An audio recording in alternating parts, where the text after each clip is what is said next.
Mom, I can't keep living like this. Ethan and his mom barely let me eat. Then, a sudden SOS call came from my once happy daughter, Ileana. Ileana, come back home. I instinctively shouted. Ileana had become worryingly thin. I won't forgive Ethan and his mother, I resolved with determination. Let me introduce myself. I'm Jana, a 50-year-old housewife. My husband James is 52 and works for a company. Our daughter is turning 26. After graduating from college, she landed a job at a major corporation and started living alone. James and I were enjoying our life as a couple after Ileana moved out. Although successful in her job, Ileana was shy around men and hesitant in relationships. So, when she got a boyfriend, James and I were overjoyed. James kept urging Ileana to bring him over, asking, "What's he like? Bring him home sometime." I cautioned James, "Honey, don't push her. She'll introduce him when she's ready. Let's wait patiently." Ileana just smiled. Soon, Ileana said she'd bring Ethan over. She playfully told James, "Dad, you kept insisting, so I complained to Ethan. He agreed to come over to meet you, but don't say anything weird to Ethan, okay?" James was visibly delighted when Ethan came to greet us. James and I were nervous. However, Ethan's friendly conversation soon eased our tension. Ethan introduced himself to James and me.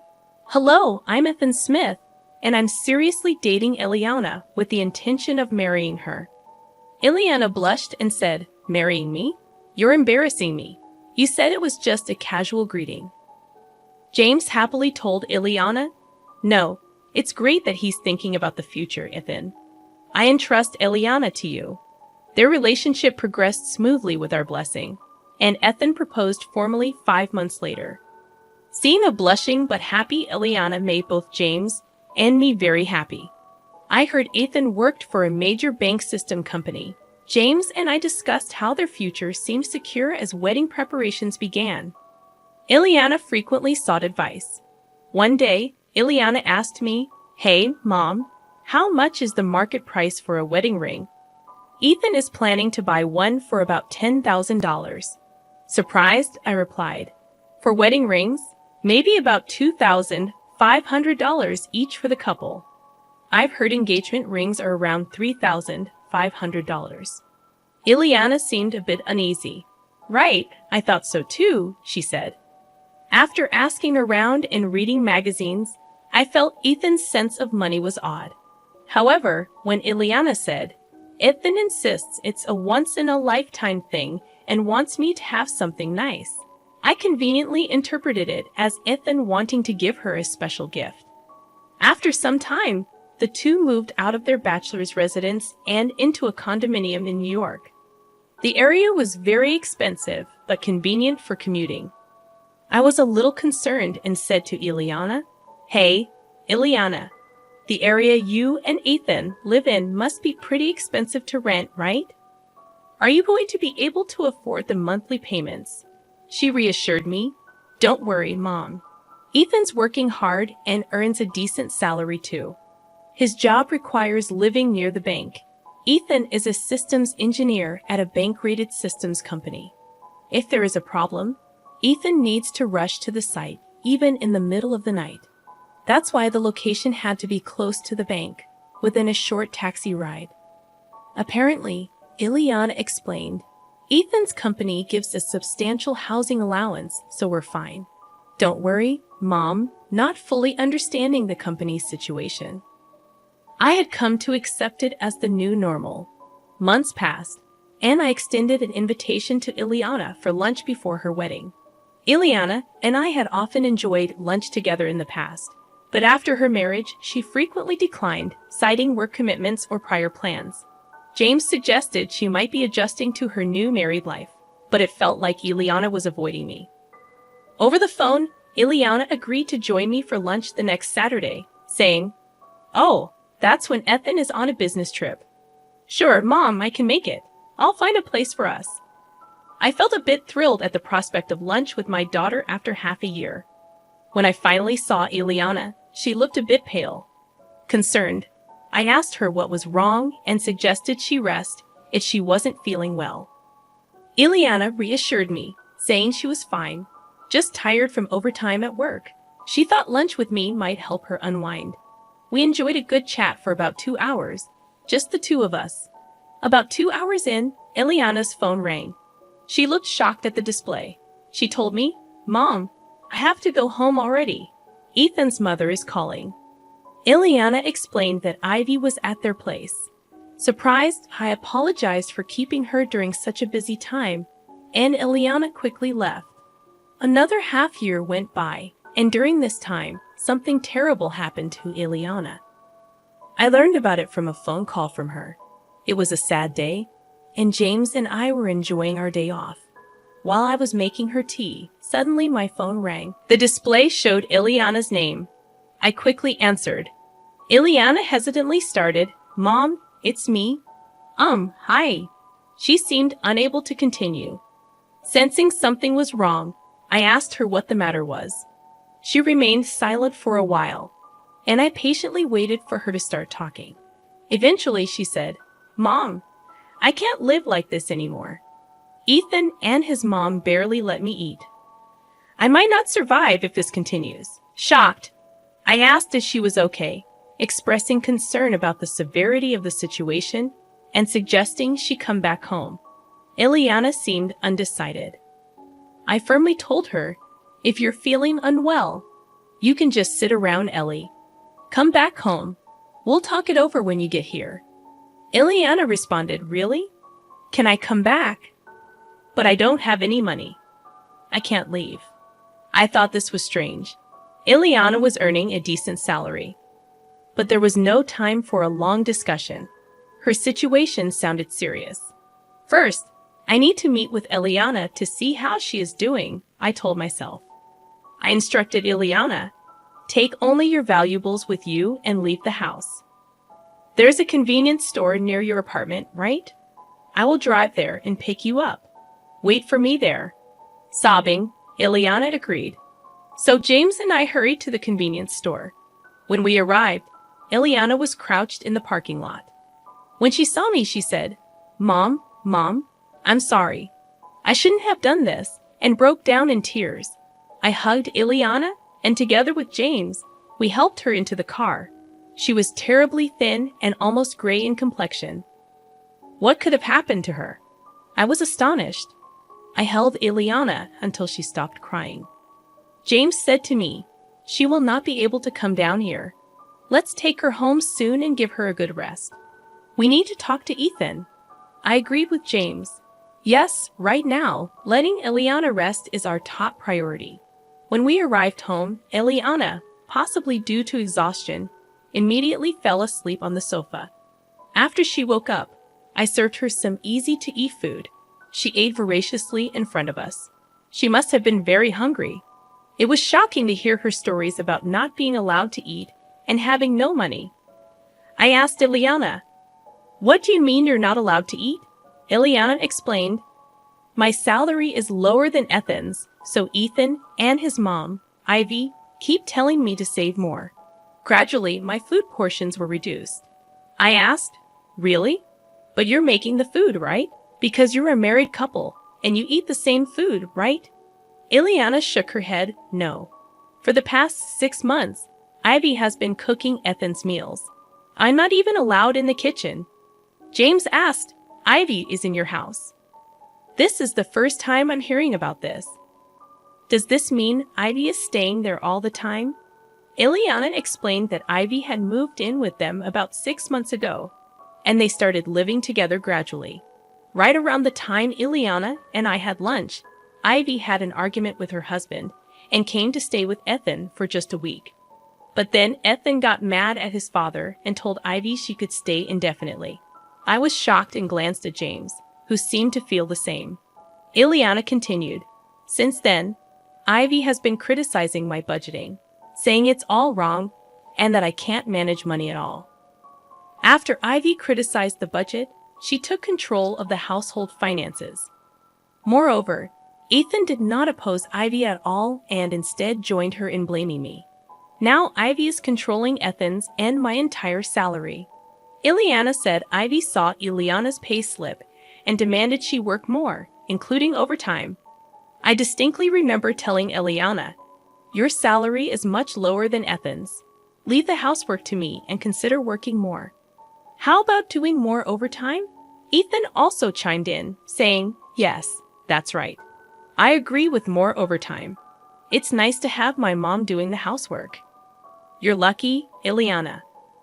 Ivy scrutinized Eliana's pay slips, always on the lookout for unnecessary expenses. Eventually, she found something else to criticize: the cafeteria deductions. Eliana's company had a cafeteria, and lunch costs were deducted from her salary. Ivy told Eliana, "You're spending too much on lunch. I'll make you a lunchbox from now on. Stop eating at the cafeteria." Eliana's attempts to argue were met with attacks from both Ivy and Ethan. Whenever I try to speak up, Ivy and Ethan gang up on me. It never ends up being a calm discussion. Eliana confided. Her attempts were suppressed by Ivy and Ethan. Now, Ethan and Ivy controlled all of Eliana's salary, leaving her with almost no money of her own. When Eliana wanted to go to the hair salon, Ivy called it extravagant and reluctantly gave her money. Ivy also complained about Eliana's makeup being too expensive, telling her to buy cheaper products. Eliana couldn't even buy new clothes, but Ivy never complained about Ethan's spending. Ethan seemed to spend money lavishly. Eliana told me.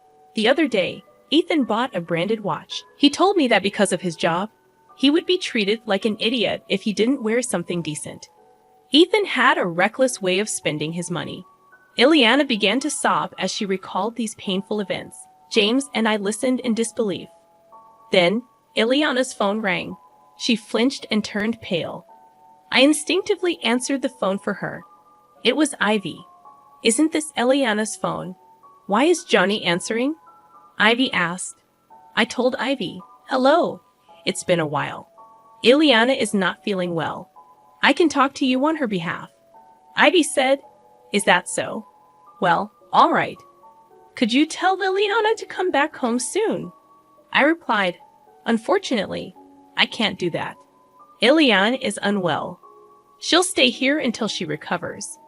Ivy retorted, "You're coddling her too much. As a mother, you should educate Eliana properly. She can't manage a budget or do household chores. It's always one problem after another." Struggling to find the right words, I remained silent. Then, Ivy changed the topic, asking, "So, Eliana will be commuting to work from your home?" I replied, "Yes, considering her health, we'll need to discuss this with her company. But for now, she'll be commuting from here." Ivy then said, "Please tell Eliana to return as soon as she's well." I responded, "Excuse me, Ivy, but I think it's necessary for us, including Ethan, to have a discussion about the future living arrangements." Ivy snorted and said, "Fine, we can talk any time," before hanging up. I couldn't understand why Ivy was so confident, but at least Eliana was safe for now. We needed to focus on her health and feelings and plan our next steps. That night, after Eliana went to sleep, James and I discussed the situation. The next day, Eliana was examined at a hospital. As expected, she was underweight and not sleeping well. After talking with her, we decided she should take a leave of absence from work. She enjoyed my cooking, saying it was delicious. I asked her, "What were you eating while living with Ethan? What kind of meals did Ivy prepare for you?" Then Eliana said, "My mother-in-law only cooks for Ethan and herself. I always had bread ends from a local bakery. They sell bread ends very cheaply. That's what I used to eat." I was shocked. Eliana had been deprived of proper meals, while Ivy and Ethan ate normally, just bread ends. "Since when? What about your lunchbox? Didn't Ivy prepare that too?" I asked. Eliana explained, "I should have been stopped from eating at the company cafeteria by Ivy since 3 months ago. My lunchbox was just bread ends in a container. I was embarrassed, so I ate secretly in the break room when no one was around." Eliana said Ivy would taunt her about not earning as much as Ethan, saying with her salary, bread ends were all she deserved. She had been living on just bread ends for 3 months. I was shocked, and James, who heard everything, couldn't hide his surprise.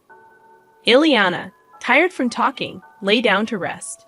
James told me, "This is serious, Strange. We need to investigate further if Ethan or Ivy calls again. By that time, I'll gather more information." I told James, "Yes, I think this is going too far." Then James and I began looking into Eliana's circumstances. I started by calling her work colleague, who said recently Eliana had been doing a lot of overtime and looked pale. She often declined after-work drinks, saying she couldn't go because of her husband and mother-in-law. James also talked to Eliana's boss. Eliana's boss mentioned, "I've been concerned about Eliana lately because she's been doing too much overtime. She seemed desperate to work." Eliana's boss commented, "Eliana is so conscientious. Maybe she's been pushing herself too hard. I hope she recovers soon and comes back to us."